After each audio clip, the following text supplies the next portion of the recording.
Ipinagdiwang ng Tikme Dini ang kanilang ika-5 anibersaryo, isang kilalang restaurant na nagbibigay pugay sa mga lutong Pinoy.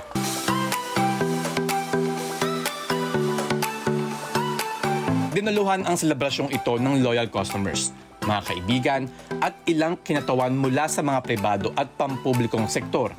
Patunay ng lumalalim na ugnayan ng Tikme Dini sa komunidad sa loob ng 5 taon ng kanilang operasyon. Walang pinipiling araw o oras ang dagsa ng tao rito.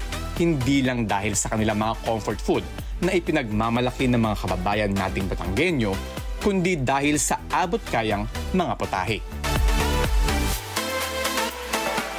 Yung ating dinevelop na first yung ating Batangas cuisine, and then yung ating mga tawagin namin VIP suki, no? Naging kapamilya na natin, natikman, nasarapan, nawili, at ito, nagkikita natin, marami ang nakipag-celebrate sa atin. Sure hit din ang Tikme Dini sa maraming pagdiriwang dahil go-to spot ito ng iba't ibang selebrasyong Pinoy. Nakakatuwa na nawili din, naging clubhouse talaga nila ito. At kung government, sabi nga, ay napapalibutan kasi tayo ng government agencies.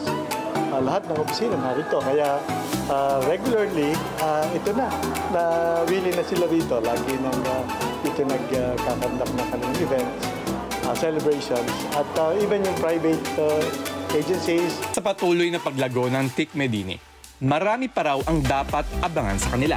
Kakit tayo ng expansion, yung isa nating function room na can accommodate 70 to 80, magiging 190 packs ngayon. At meron tayong 3 video care room na dinidevelop din. Hopefully, bago bare months ay ma-launch na rin natin. At kung may mahalagang recipe man ang Tikme Dini sa kanilang patuloy na tagumpay, ano nga ba ito? So sabi nga, yung aming mother company, Royal Care, taking care of what you value most, no? Nandun ang aming prinsipyo, no? Yung mindset namin. So talagang bawal ang hindi excellent ang service na maibibigay natin sa ating customers, no?